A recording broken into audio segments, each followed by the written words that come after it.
Hello all sentient beings and welcome to Transmissions Alt Mode, where we talk about all news, comics, and media related to the... On this episode of Transmissions Alt Mode, we are joined by Stonewashed himself, Dr. Pants, as we review Transformers Galaxies Issue 9. IDW Publishing tries yet again with a new publisher and vice president of creative affairs. And finally, we have a War For Cyberton soundtrack for you to listen to. Today is Friday, September 11th, 2020, and this is episode 198 of Transmissions Alt Mode. Welcome to Transmissions Alt Mode, the podcast that's capable of making its own decisions. Right, Charles? Mike? Okay. God damn it, Yoshi! We're good. Okay, good, we're good. I'm your host, Daryl, the Cybertonian Beast, and I'm joined tonight by the excellent Transmissions team of Jeremy, a.k.a. Yakko. Hey, how's it going? Scott, the illustrious Dr. Pants. Hello, and I still love robots. And that's everybody. Nobody else is here. Where is Charles? I don't know. He is away doing something. Doing doctor things, right? I assume it's doctor things, but... maybe he's playing doctor. I assume he's playing doctor. He only asked for Sunday off. I don't know why he's not here on Friday. Yeah. But anyway, let's talk Transformers. So we're going to start off the show with generally the same thing we do every week, which is talk about Donatreons. And we've got a couple new things to talk about this week because we've got some upgraded Donatreons to talk about. Our longtime Donatreon, Nick, upgraded to the new level of die-cast Donatreon. And this is pretty awesome because it's the brand new level. And he jumped right into that new tier. And he's going to be getting some of that new stuff that we talked about last week. Jeremy, what does Nick now get as being the newly minted die-cast Donatreon? Besides our everlasting love and respect? Yeah, like physical stuff. Like, like when we see him in person next, what kind of physical stuff are we going to give him? A hug from Charles. Oh boy. Assuming hugs are allowed now because of the... Okay. Die-cast Donatreons get chance to appear on the show over, I guess, the next calendar year. Limited edition mug once we actually announce the design that's going to be on these special products. Damn, a mug. Participate in quarterly Q&A chats, which will not account as the chance to appear on the show.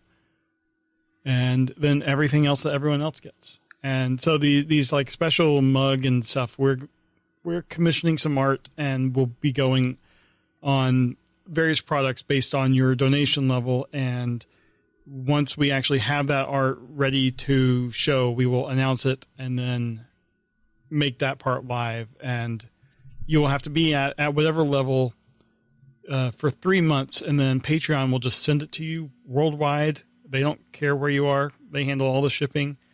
So that's fantastic. That's going to be really exciting to see. Yeah, that's going to be great because we don't even know what it's like. Yeah. Shipping has always been one of the hardest parts about dealing with this, and I'm happy to try out this new thing that Patreon has. Yeah.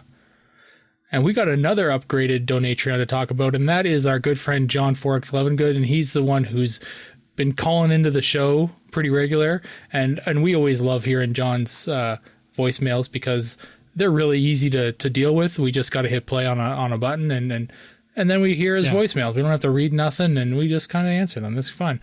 And John upgraded himself to the newly minted Masterpiece Donatreon level. And Jeremy, tell us what John's going to be getting. Well, John gets a shout out at the end of, John and any other Masterpiece Donatreon will get a shout out at the end of every show. Limited edition t-shirt with that design once we announce it. And then a free transmission shirt of his choice from our store after staying at the level for 2 months. Damn. So the way that'll work is we will contact, after 2 months, we'll contact and say, hey, what shirt do you want? What's your size? I guess we'll have your address, and we will purchase it and send it on. All right, on. These shout-outs, do we verbally say them, or we just there's something like a scroll? Oh, yes, we need to verbally say it. Right. Which, yeah, I know what you're thinking. Yoshi can do it. No, I'm kidding. Right on. So this will be fun, and I can't wait to start doing this for these guys here. Right on. Thank you, Nick. Thank you, John, for upgrading yourselves to the new levels of Donatreonisms.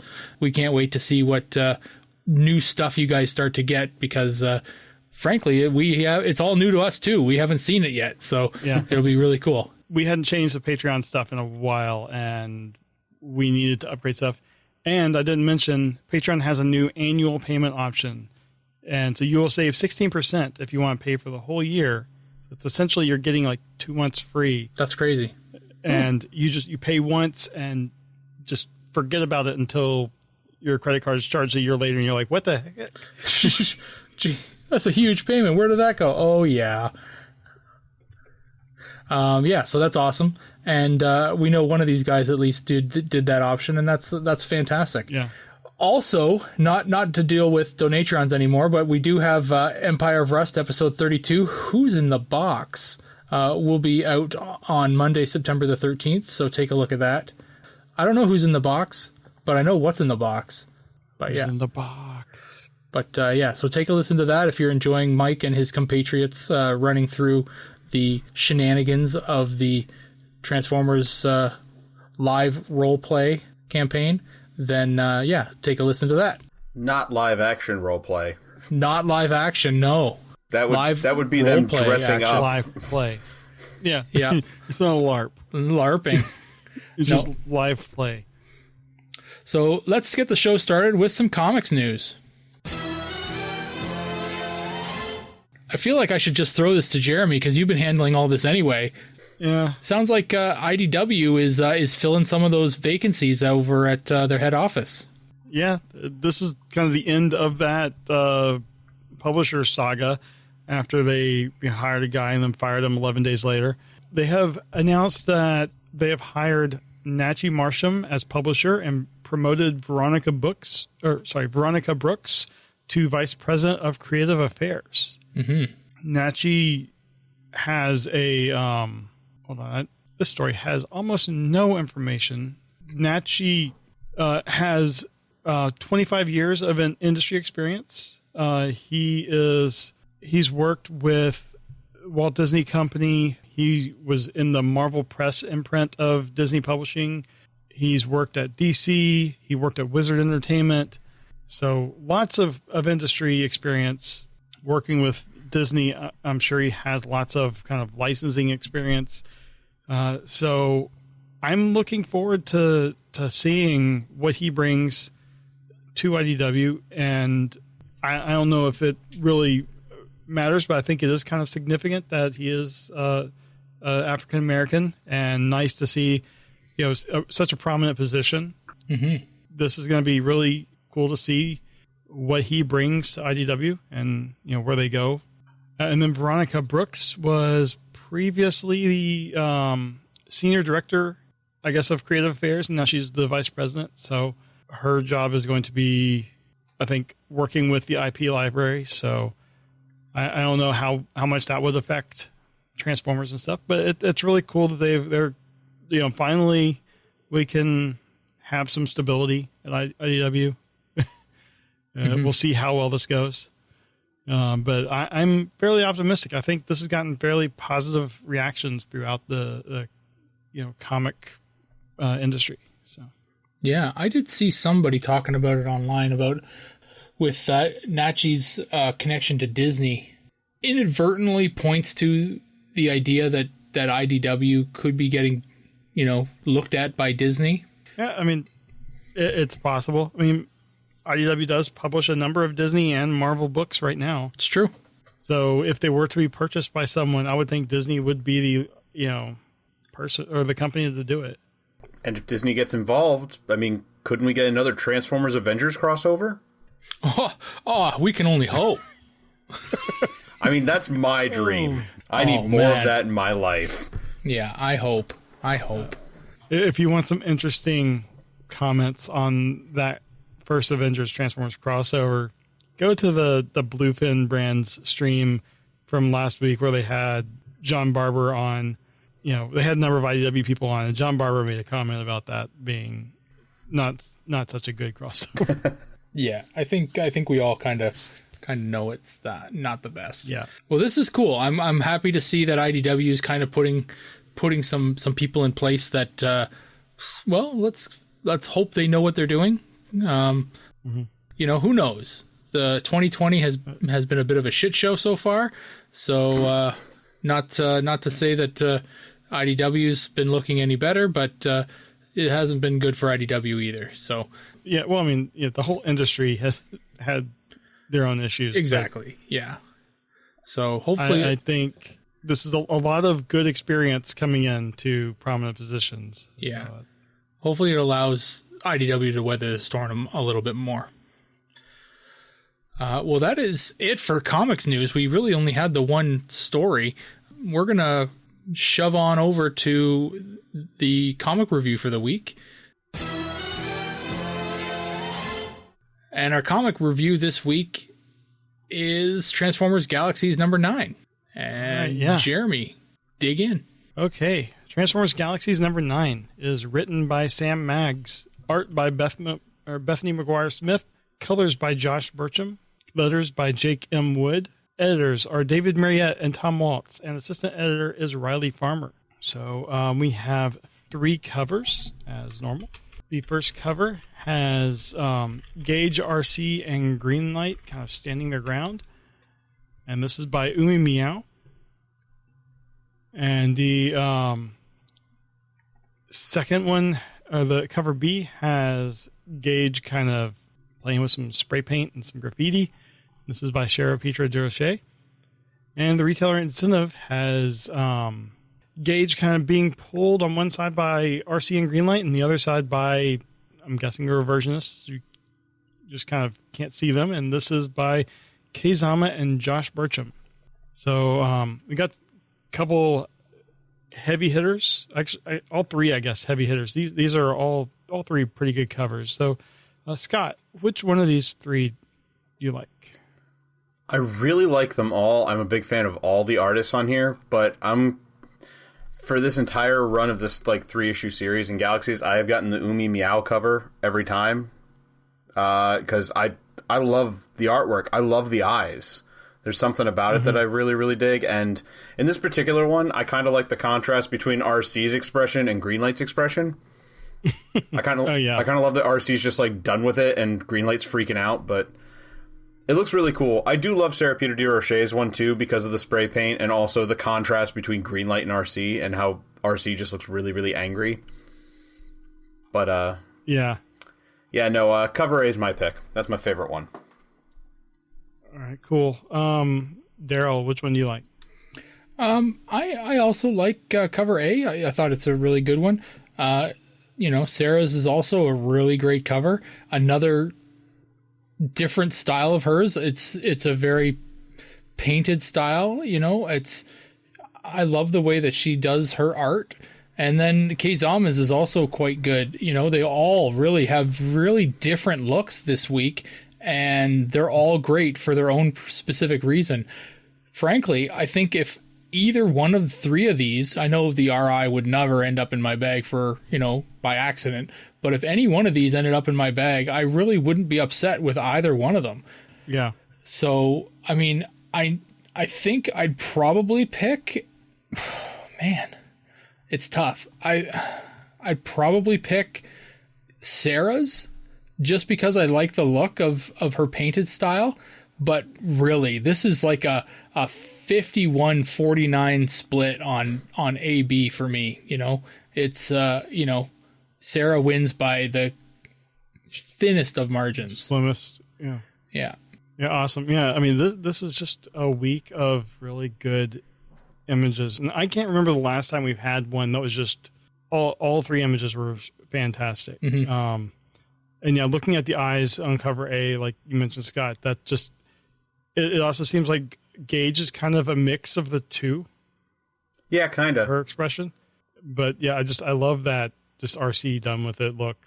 But then I also love Sarah's, but I think I would go for the RI. Just, I don't know, the dynamic posing of the characters in Kay's thing. It's just great. And I always have just loved Kay's art so much. So I'll probably end up with cover A and the RI just because I have to explicitly go out and find the RI.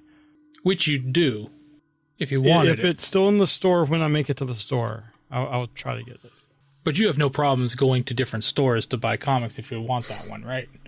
Well, no. I mean, it's hard to go out to another store because it's on the other side of town. But I do have this thing called the Internet and the World Wide Web. You don't mind using it.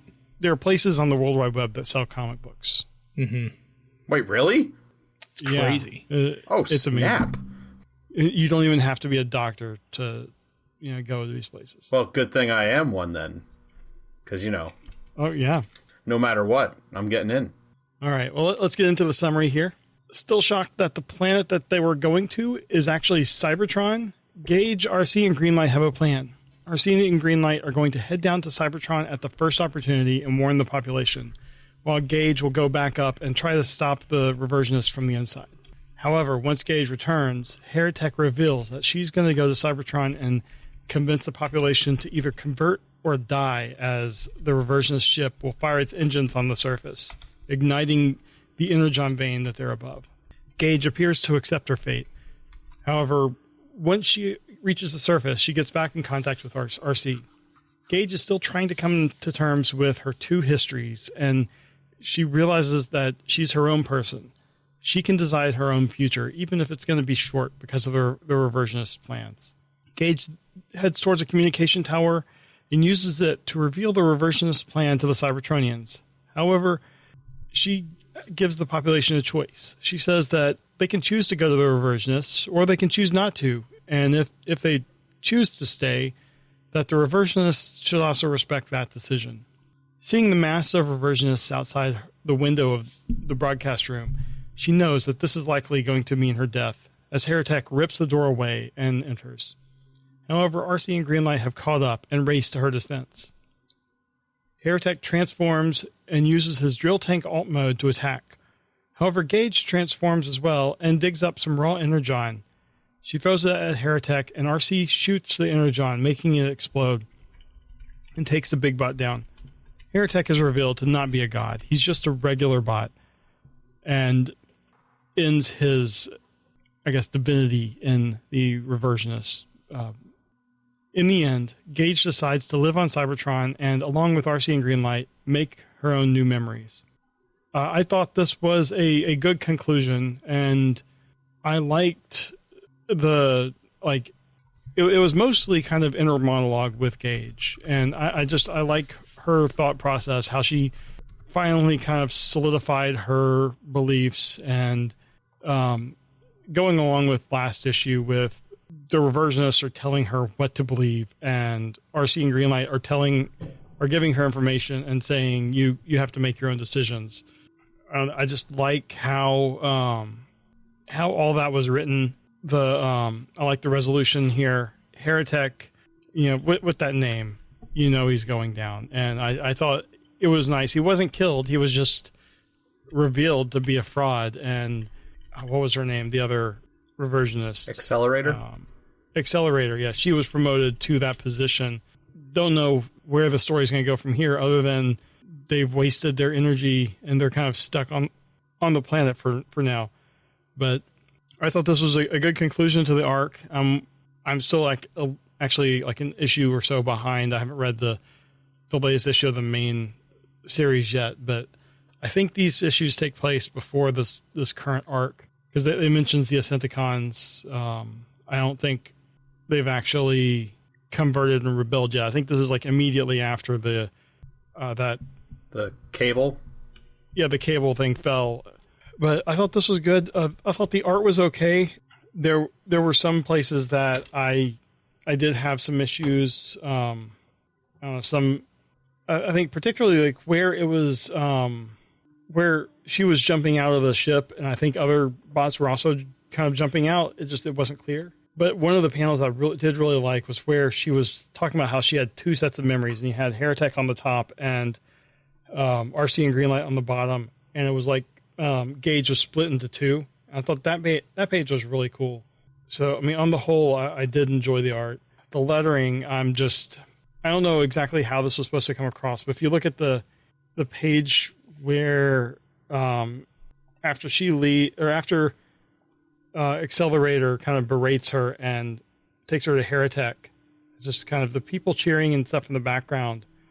You're just seeing in just a plain font, cheer, cheer, cheer. And then it's just, I don't know, that just stands out. There had to have been a better way of getting that across. Anyway, overall, I thought this was an enjoyable book. I enjoyed the arc. One thing that I noticed on the wiki when I was reading about this is the first time we've seen Heretech's alt mode. He was mentioned in More Than Meets the Eye by James Roberts, but we never saw an alt mode. But this was kind of, James Roberts said he had a drill tank alt mode, and so this is the first time we've seen that. Anyway, Daryl, what were your thoughts on this? Well, isn't it the first time we've seen Gage's alt mode as well? Well, it is, but Gage is a brand new character. But yes, it's the first time we've seen her alt mode, and she has a special ability of being able to find energon. Mm-hmm. Well, my thoughts. I've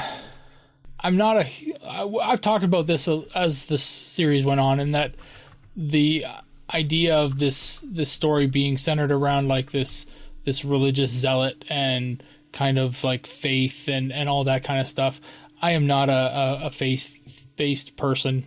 I really I didn't particularly like the story that it was kind of basing it on.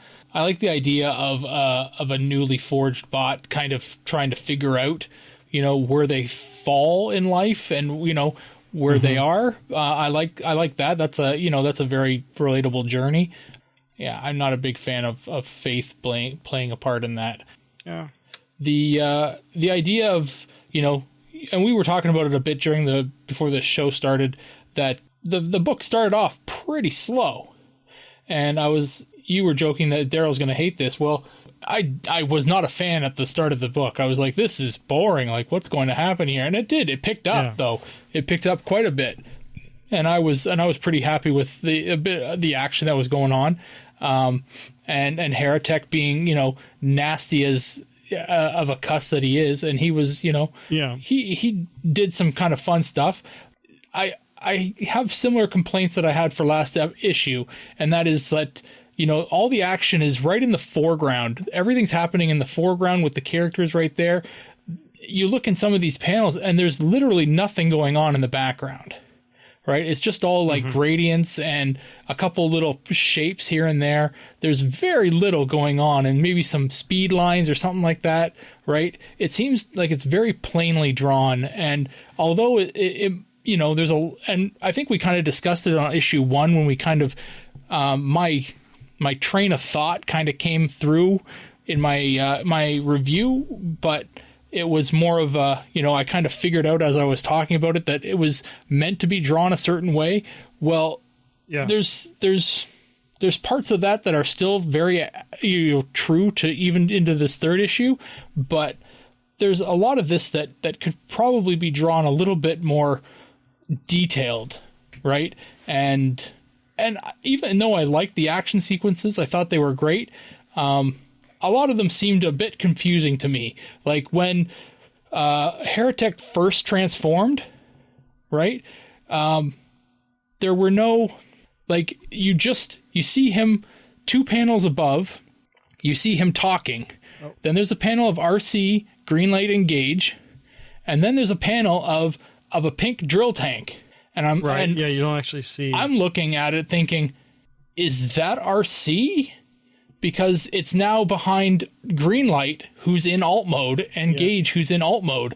Is all 3 of them there, and the panel above it was all 3 of them, right? And I had the same thought initially. I'm looking at them like, why is RC a drill tank? And then there's a couple panels. There's like one panel where there's a hitting, and then Gage is doing something, and and then Gage gets flipped over and whatever, and then down here on another page entirely, you see RC in the car mode, and I'm like, what the hell? So, and it took me a second to think, okay, Heretech transformed, okay, right? I was confused as all hell as to what the hell was going on here, right? Because I thought RC was a drill tank. But yeah, so it did eventually make sense. And, I wasn't entirely sure what Gage found. It's supposed to be some kind of vein, but then they dig up a rock. So, there seemed to be very little paid towards this. You find a vein of energon, and then once you dig it up, it looks like this. Like, it seemed to be that they mentioned it quite a bit, but there was no visual cues as to what they were actually finding, right? So what it was supposed to look like when they found it. Yeah, and there was a lot of like not explaining about Gage's kind of secret power, or her specialty is to get energon. Right. They could have explained that a little bit better. Right. So, I find that I complain a lot about these books and that kind of stuff. There's some things that just kind of confuse me, and I'm not a Charles, and I don't read these books 4 or 5 times in a row to kind of get every little, minuscule piece of information that comes out of them. But it's one of those things that I feel as though I should understand it, on first reading. And I, on this one here particularly, I had to definitely go back and read that section a couple times. I did like the ending, how everyone was, RC, Greenlight, and Gage were all kind of happy and hanging out together, and, they went off into the sunset, essentially, literally the sunset, hand in hand in hand, and, they're going to continue to, teach Gage what, being a newly forged bot is all about. So, I mean, it seems like it ended well, and it looked like a nice, happy ending. So, I mean, all's well that ends well, right? But there was some confusing bits in this for me, and along the way, there was some parts in it that just kind of grinded on me a little. So, all in all, it's fine. Cool. I think another thing that confused on that page with Heretech is it's a two-page spread. Mm-hmm. I don't know if that was very clear in the review PDF we had. Oh, I didn't see that. Oh, that makes so much more sense now. Sure, yeah, there's a couple two-page spreads. Also, like when Gage first transforms as she's jumping out of the ship, that's also a two-page spread. Okay. Oh, yeah, I see. I see Greenlight cut in half here on the page now. Yeah, I get it. Yeah. Okay. All right. Well, Scott, what are your thoughts on the book? Well, I was going to complain about the same stuff with the action as Daryl, that it was like confusing, because reading through it, I didn't understand how it was flowing. But now that I know it's a two-page spread, that helps it a bit. And maybe when I get the issue, and I can actually see it put together like that, it'll make more sense. Overall, I've really liked this whole 3-issue miniseries thing. I like what they did with it, with the idea that, Gage was split between 2 parts. And what you said, Jeremy, about that one page, I think it's page 12. That shot I love it. With Heretech behind her and her split. I do like stories like this typically, but my thing is usually like they automatically go to, one side is definitively evil and there's no reason to pick that side, and you've always got to go towards the other. But I liked in this, and I might be just doing the whole 3 issues altogether, but I like that this story went that Gage said at times like, well, how do I know which side's the one to pick? Like, how do I know which side's the real me? And there's a lot of her trying to decide over it, and the deciding factor comes down to RC and Greenlight, like, let her make decisions. Right. And that's what made her pick. And I like that. Yeah. But also, she was like, the reversionists aren't necessarily all bad. They're just not the choice I want to make. Right. And I like how in the end, the reversionists are still a thing. It's still an option. It's just Heretech. Heretech is a dick. Right.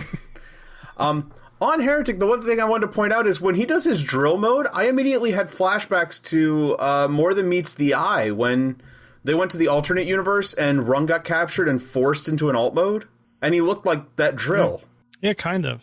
Like I was wondering if there was a reason for that, if they just did that as kind of a fun little snippet or something. I don't know, but I just thought that was kind of cool. That like that's what immediately made me think of that, especially with the whole, Primus thing. And Gage's alt mode, I started looking into it, and she kind of reminds me of like a Minesweeper vehicle, but with like a shovel at the end instead. So maybe she's kind of, yeah. Maybe she's supposed to be like an Energon sweeper, and that's what that is.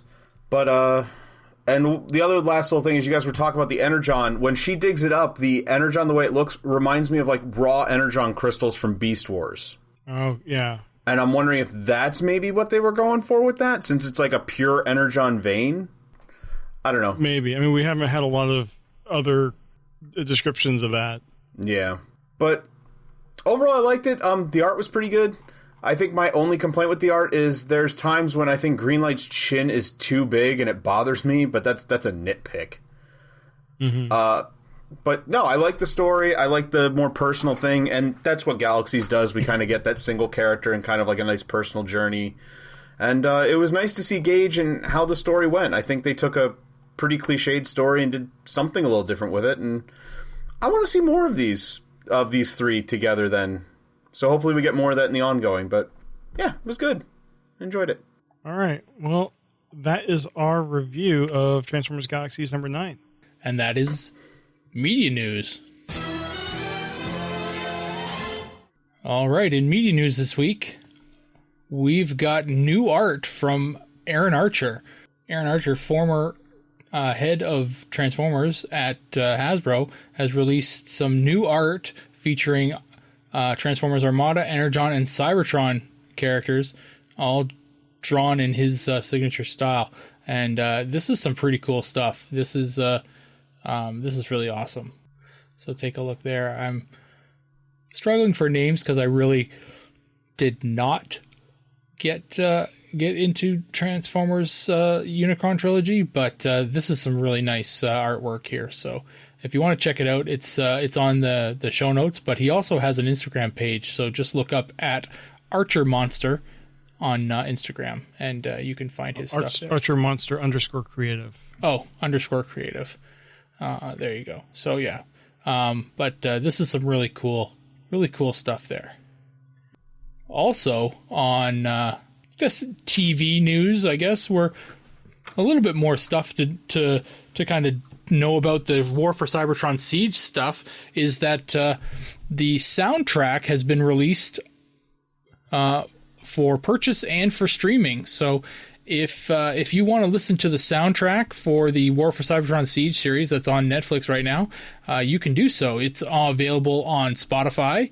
We have a link in the show notes. It's available on YouTube Music. We have a link in the show notes.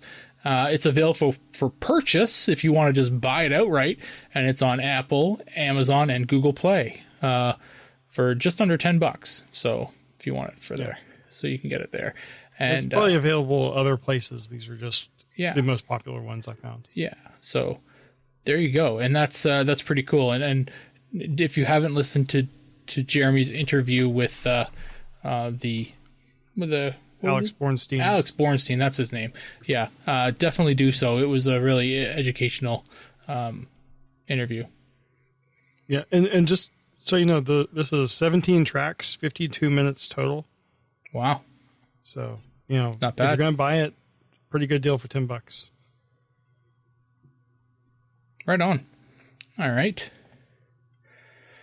In movie news, we've got another concept art piece from Transformers The Last Night by artist Josh Nizzi, and it's a Cybertronian fighter and a Cybertronian alien knight and a berserker mask. So more concept art is just kind of leaking out here. So yeah, this is kind of cool. This Cybertronian jet, I can see them using this design for like a movie verse Cyclonus. This is kind of, I could totally see that.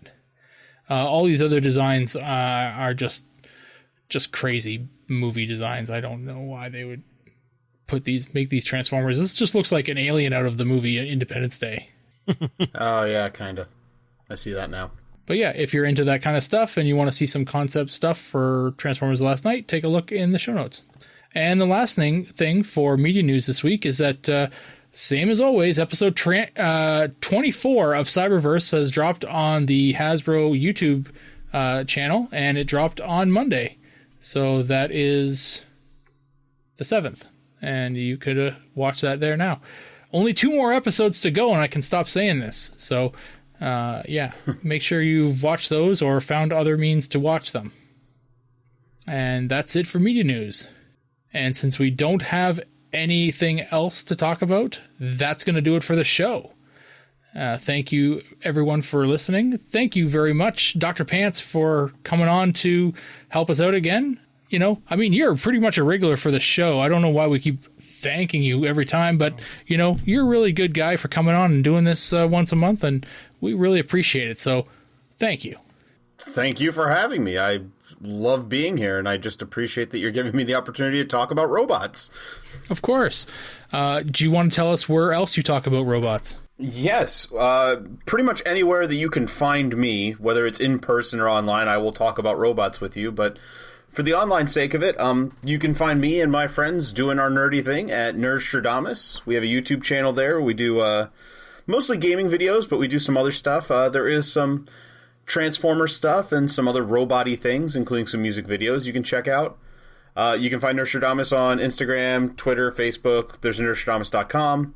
On Twitter, we're NerdstradamusDL, but we're Nerdstradamus everywhere else. And if you want to just find me, I am on Twitter at drpants1412, where I mostly post pictures of robots, and I'll talk about robots and all that stuff. It's mostly Transformers, but there's some other stuff in there. So, yeah, that's about it. Right on. All right. And with that, oh, you got something? Don't forget our Masterpiece Donatron shout out. Oh, right. We got to do our Masterpiece Donatron shout out to John 4X11Good. Thanks so much for Thanks, John. us. I guess we didn't talk about you enough at the beginning of the show. Yay, John. Yay, John. So Nick doesn't get a shout out at the end? He's a diecast Donatron, not a Masterpiece. Oh, okay. But technically you just did But shout you just him out. Did it. we love all of our I Donatrons. snuck you in there. Even the Yoshi level. Yep. Anyway, that's going to do it for this episode of Transmissions Alt Mode. You know, Yoshi's going to tell you some stuff at the end here, but you leave us some feedback because we really like it, and do what John does and become a Masterpiece Donatron. No, I'm just kidding. You don't have to do that, but leave us some feedback. Use a voicemail because we're lazy. But yeah, that would make us really happy. Yeah, we like that. We honestly really like the feedback. It's fun. So yeah, ask us dumb questions. All right, and next week Epic's on. So if you want to ask her questions too, you can ask her questions. All right, talk to you later. Bye-bye. Bye. Bye. Hey everyone, thanks for listening to this episode of Transmissions. But just because this episode is over doesn't mean the Transformers fun has to stop. Join us and other Transformers fans on our Discord chat server by visiting transmissionspodcast.com/discord. If you would like to learn more about how you could support the Transmissions Podcast, just visit transmissionspodcast.com/support. Thank you all for listening, and we'll see you again next week.